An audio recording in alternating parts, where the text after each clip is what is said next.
Nothing is without cost. There is a price to all power, and it is not always obvious. What's up, Book Talk? Late last night, I finished the Dragonbone Chair by Tad Willams, and without any hesitation, I want to tell you guys that this is probably the best first fantasy book I've ever read to a series. This is the first book in Memory, Sorrow, and Thorn by Tad Willams. It is a classical fantasy story about good versus evil, or that's what it seems like. But let me tell you guys, this is genuinely one of the most brilliant fantasy books I've ever read. Probably my favorite first fantasy book I've ever read, and I am over the moon for it. The fact that this is not better known here on Book Talk by the fantasy community is a huge disappointment. If you are a fan of fantasy, you're doing yourself a disservice if you do not read this book, or at least give it a chance. But let me talk about it, alright? Because this book slaps, but it might not be for everyone. First of all, why should you read it? What are the pros, right?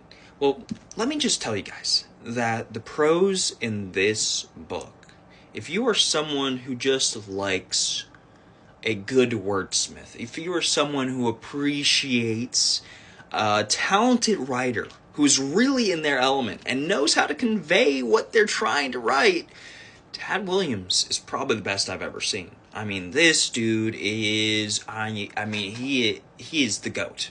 He is the GOAT at writing. There are lines in here, descriptions, where it's just about somebody standing literally in a grass field. And it's the most beautiful thing I've ever read in my entire life.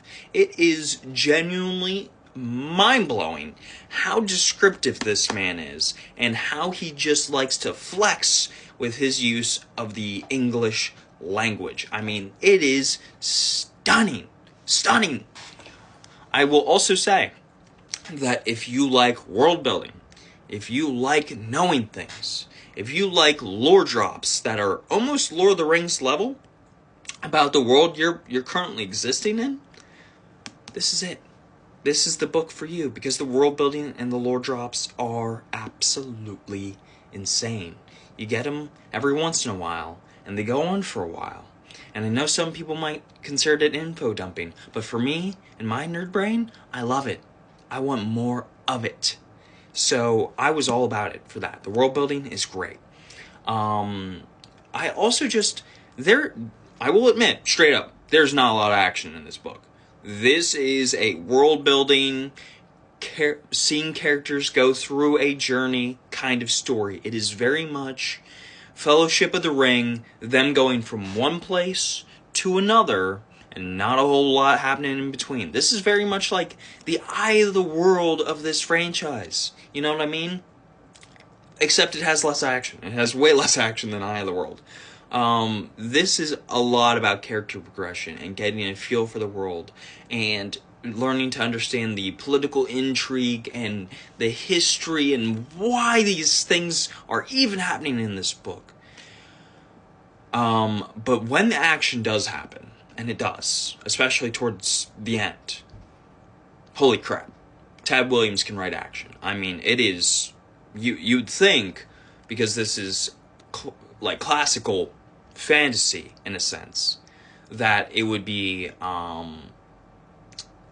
written like classical fantasy, right? That it would just kind of be, you know, not too like mind-boggling.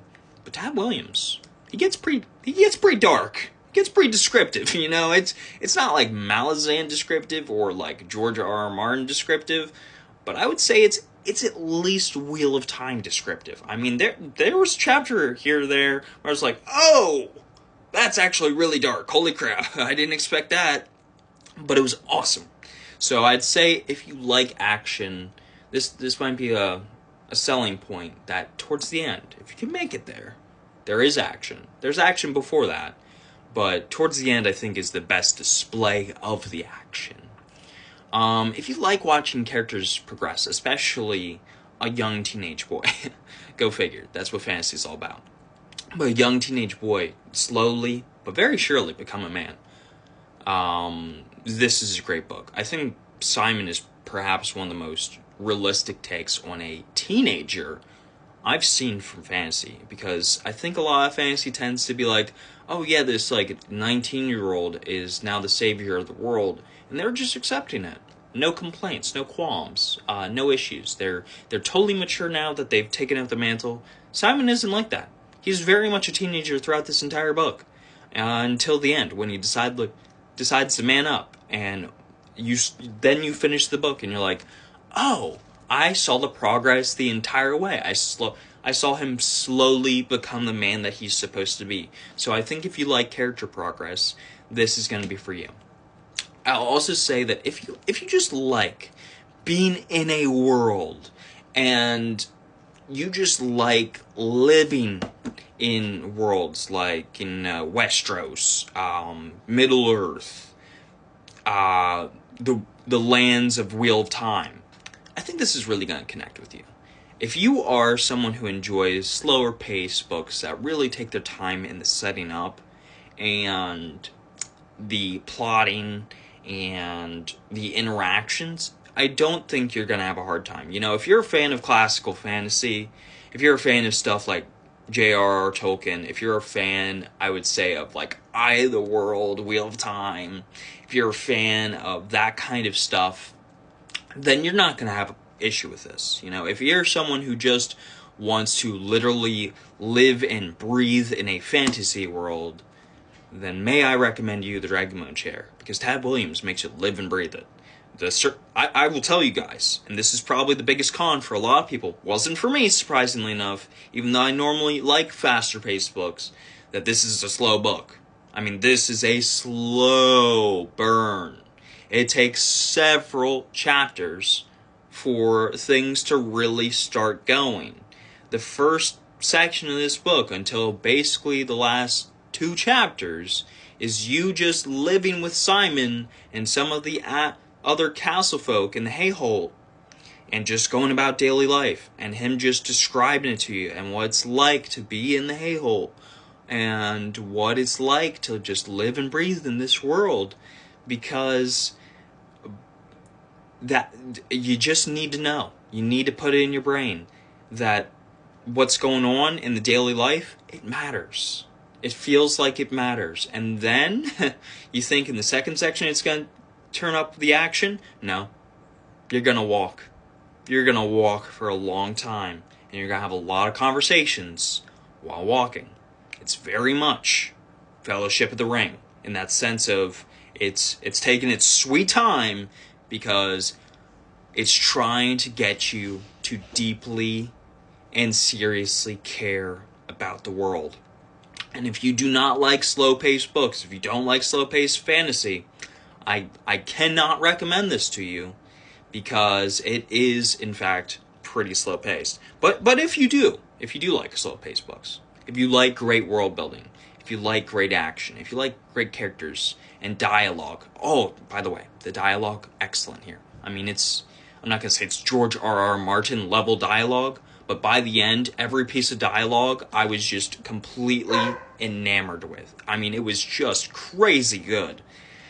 So the dialogue's great too. The action, when it happens, is excellently done. The plotting throughout this and the pacing was, for me, excellent. I mean, this is chef's kiss, no qualms, no cons. I am legitimately, last night I finished it and I thought, I might give this a 10. I seriously might give this a 10. That is how great this book is. I'm going to give it a 9.8 because I feel very hesitant to give a first book in a series a 10 ever, period, no matter how good it is. But it's almost there, guys. It is seriously almost a 10 out of 10 for a first book in a fantasy series. And even now I'm debating, should I change it to a 10? So if you have not picked up the Dragonbone Chair, and what I say interests you at all, please, for the love of God, pick this up. Because Tad Willams is severely underrated. The Dragonbone Chair is severely underrated on this app. And I think more people need to read this, because this is foundational fantasy, and it's excellent fantasy, and some of the best stuff I've ever read. So please read